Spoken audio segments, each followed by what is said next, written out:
YS Jaganmohan Reddy అరెస్టుకు ఢిల్లీలో రంగం సిద్ధమవుతోందా? జగన్మోహన్ రెడ్డి ముఖ్యమంత్రిగా ఉన్న సమయంలో ఆయన భారీగా అవినీతి అవకతవకలకు పాల్పడ్డారంటూ చంద్రబాబు గారు కొన్ని శ్వేతపత్రాలు రిలీజ్ చేసినటువంటి నేపథ్యంలో ఆ శ్వేతపత్రాలు ఇప్పుడు అమిత్ షా చేతికి చేరాయా? ఈ శ్వేతపత్రాలు ఇప్పుడు జగన్మోహన్ రెడ్డి టీంలో అలజడి రేపుతున్నాయా అంటే అవుననే సమాధానం ఇస్తున్నారు కొంతమంది రాజకీయ విశ్లేషకులు. ఈ నేపథ్యంలోనే ఇక ఇదే అంశం మీద మనం విశ్లేషణ చేసుకునేటువంటి ప్రయత్నం చేద్దాం. ప్రస్తుతం మనతో పాటు ఉన్నారు ప్రముఖ రాజకీయ విశ్లేషకులు, ప్రముఖ సీనియర్ జర్నలిస్ట్ డివిఎస్ గారు. సార్తో మాట్లాడదాం. సార్ నమస్తే. సార్ నమస్తే. జగన్మోహన్ రెడ్డి అలాగే అతని టీంలో ఇప్పుడు ఈ శ్వేతపత్రాలు అలజడి రేపుతున్నాయని, ఇప్పుడు జగన్మోహన్ రెడ్డి హయాంలో జగన్ అలాగే ఆయన టీం చేసినటువంటి అవకతవకలు అవినీతి మీద ఇప్పటి ప్రభుత్వం శ్వేతపత్రాలు రిలీజ్ చేసినటువంటి నేపథ్యంలో చంద్రబాబు గారు ఆ శ్వేతపత్రాలను అమిత్ షా చేతికి అందజేశారని, ఆయన త్వరలో యాక్షన్ తీసుకోబోతున్నాడు, ఢిల్లీ కేంద్రంగా జగన్మోహన్ రెడ్డి అరెస్టుకి రంగం సిద్ధమవుతుంది అనేటువంటి వార్తలు ఇప్పుడు సోషల్ మీడియాలో చక్కర్లు కొడుతూ ఉన్నాయి. వీటి మీద మీ విశ్లేషణ ఏంటి సార్? కంగారు పడుతున్నాడు, అది వాస్తవం. జగన్మోహన్ రెడ్డి గతంలో లేనటువంటిది ఇప్పుడున్నది భయం, బేజారెత్తిపోతున్నాడు, భయపడుతున్నాడు. ఎందుకంటే ఆ భయంలో వచ్చిన కంగారు ఏది ఇవాళ ఒక చోట ఉండకుండా నీకు అనేక చోట్లకి మారిపోతున్నాడు. ఏది తాడేపల్లి నుంచి పులివెందు నుంచి బెంగళూరు, బెంగళూరు నుంచి తాడేపల్లి నుంచి ఢిల్లీ, ఇట్లా గిర్రున బొంగరంలాగా తిరుగుతున్నాడంటే కారణం అదే. ఇన్నాళ్ళు తనని కాపాడిన ఆ గొడుగు పుడలేదు, ఏది అధికారం. పవర్ కోల్పోతే ఇంతగా భయపడతారా? అంటే ఇన్నాళ్ళు అతను ధైర్యం అధికారమేనా? ఏది మనం చూసాం. ఇప్పుడు ఆయన అరెస్ట్ అంటున్నారు, అరెస్టు వల్ల భయపడుతున్నాడు అంటున్నారు. అరెస్టు దేనివల్ల? ఇప్పుడు ఈ 5 ఏళ్ల ముఖ్యమంత్రి హయాంలో జరిగిన అవినీతి కుంభకోణాల వల్ల. అరెస్టు గతంలో ఇది సిబిఐ ఈడీ కేసులో, అక్రమాస్తుల కేసులో ఇప్పుడు బెయిల్ మీద బయట ఉన్నటువంటి నేపథ్యంలో ఆ బెయిల్ ఎక్కడ రద్దు అయింది అనేటువంటి ఆ భయం ఒకటి వెంటాడుతుందని. ఎందుకంటే ఇన్నేళ్లు ఎవరు బెయిల్ మీద లేరు. ఒక ఆర్థిక నేరస్తుడు ఇన్నేళ్ల పాటు వాయిదాలు వేల సంఖ్యలో ఎగ్గొట్టి కోర్టు వాయిదాలకు వెళ్లకుండా బెయిల్ మీద ఉన్నాడంటేనే నీకు గాలి పోయింది. భారత న్యాయ వ్యవస్థ గాలి తీసేశాడు.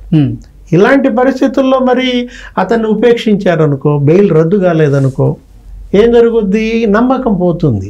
వ్యవస్థ మీద నమ్మకం ప్రజల్లో పెంచాల్సిన బాధ్యత మరి దర్యాప్తు సంస్థల మీద ఉంది, కేంద్రం మీద ఉంది, సుప్రీంకోర్టు మీద ఉంది. Day to day enquiry begin అయింది. ఆ కేసుల్లో కూడా రోజువారీ విచారణలు ప్రారంభమైన నేపథ్యంలో ఇప్పుడు ఏం జరిగింది? 135 డిశ్చార్జ్ పిటిషన్లు వేశారు. ఆ 12 సిబిఐ ఛార్జ్షీట్లలో జడ్జీలు మారుతున్నారు. ఒక జడ్జి మొత్తం విని తీర్పు చెప్పేటప్పటికల్లా ఆ జడ్జి రిటైర్మెంట్ అయ్యేటట్టుగా నడుపుకుంటూ వచ్చారు. ఒక పద్ధతిగా, ఒక స్కెచ్ అన్నమాట, ఒక ప్రణాళిక ప్రకారం వేసుకుంటూ వచ్చారు. ఇలా ఒక నిందితుడు, ఒక నేరస్తుడు తప్పుకోవచ్చు, ఇలా చట్టాలకి తూట్లు పడవచ్చు, కోర్టుల కళ్ళు కప్పవచ్చు అనేది మొదటి కేసు. ఇది ఒక కేస్ స్టడీ. క్రిమినల్స్ అంతా కూడా ఇలా కూడా చేస్తారా అని జడ్జీలు ఆశ్చర్యపోయే పరిస్థితి. ఇప్పుడు కొత్త ప్రభుత్వం, ముఖ్యమంత్రి చంద్రబాబు ఇవాళ 50 రోజులు అయిందనుకో చేపట్టి, జగన్మోహన్ రెడ్డి ఓడిపోయి ఈ 50 రోజుల్లో 7 శ్వేతపత్రాలు వేశారు. మొన్న అసెంబ్లీ సెషన్స్లోనే 3 శ్వేతపత్రాలు ఇచ్చారు. అంతకుముందు ఒక 4 శ్వేతపత్రాలు. 7 శ్వేతపత్రాల్లో ముఖ్యమైనది ఇసుక, సహజ వనరుల దోపిడీ. ఇప్పుడు పెద్ద ఎత్తున దగ్గర 40,000 కోట్ల దోపిడీ జరిగిందని. ఇసుక ఏది మొదట 3 ఏళ్ళు ఒక 2 కంపెనీలు అడ్డం పెట్టుకుని దోచేశారు. JP ventures, టర్న్కి. ఆడి కేవలం ముసుగు మాత్రమే, బిల్లులు వాళ్ళ ఇస్తారు తప్ప అంతా ఎమ్మెల్యేలు వీళ్ళే రీచులన్నీ కూడా కబ్జా చేసిన దీంట్లో. గ్రీన్ ట్రిబ్యునల్ జరిమానా విధించింది, హైకోర్టు అక్షంతలు వేసింది, సుప్రీంకోర్టు అక్షంతలు వేసింది. ఏది జిల్లా కలెక్టర్లని బాధ్యుల్ని చేసింది, నివేదికలు పంపమన్నది.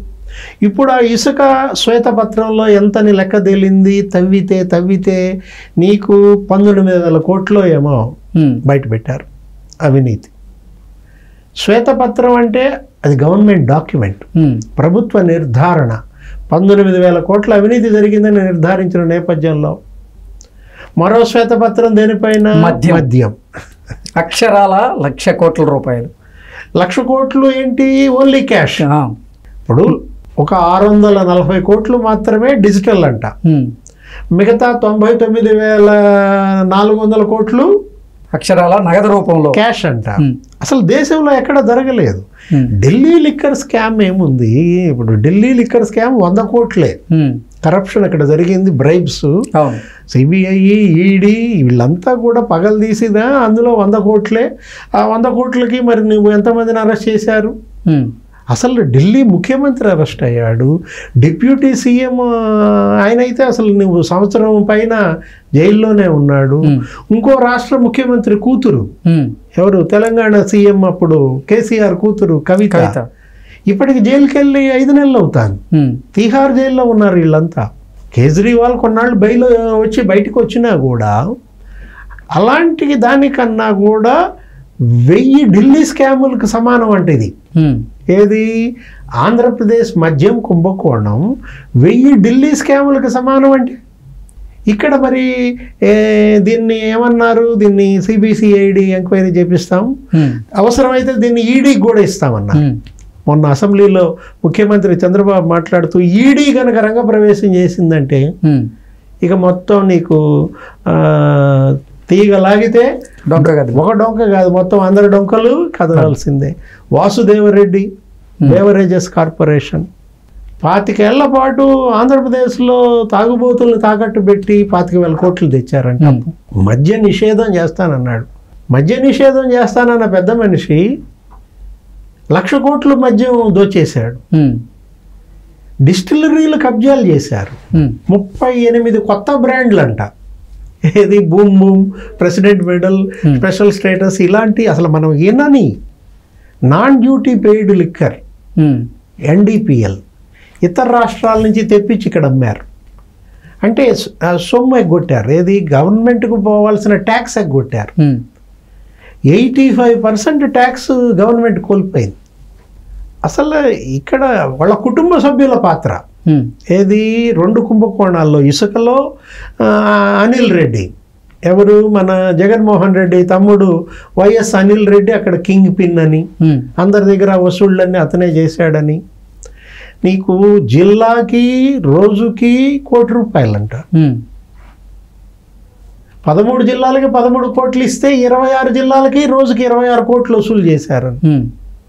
దీంట్లో ఇవాళ వాసుదేవరెడ్డి ఆయన పట్టుకున్నారు. ఆయన ఏదో మొత్తం కారులో వేసుకెళ్తుంటే ఏంటి ఆ ఫైల్స్ అన్నీ కూడా నానక్రామ్గూడలో వాళ్ళ ఇంట్లో విల్లాలో కూడా కొన్ని పట్టుకున్నారని. వాసుదేవరెడ్డిని ఇంతవరకు ఎందుకు సస్పెండ్ చేయలేదని కూడా విమర్శలు. అక్కడ మైనింగ్ ఇసుక దగ్గర వెంకటరెడ్డి అతని పాత్ర. వందలాది మందిని ఇక్కడ ఎంప్లాయీస్గా చూపించి వాళ్ళ జీతాలు కూడా మింగేసిన పరిస్థితిలో ఈ 2 కుంభకోణాలు చాలు జగన్మోహన్ రెడ్డి జీవితాంతం అసలు జైల్లోనే ఉండే పరిస్థితి అన్నమాట. మరి పాత సిబిఐ, ఈడీ గనక కదిలినట్లయితే అసలు జగన్ భవిష్యత్తుక జైలే. అమిత్ షా దయాదాక్షిణ్యాలపైనే ఇవాళ జగన్ బయట ఉన్నాడు తప్ప ఏ టైంలో అయినా సరే, ఏ నిమిషంలో అయినా సరే అమిత్ షా గనక కన్నెర్ర చేస్తే జైలుకి వెళ్ళక తప్ప. Okay sir, thank you so much.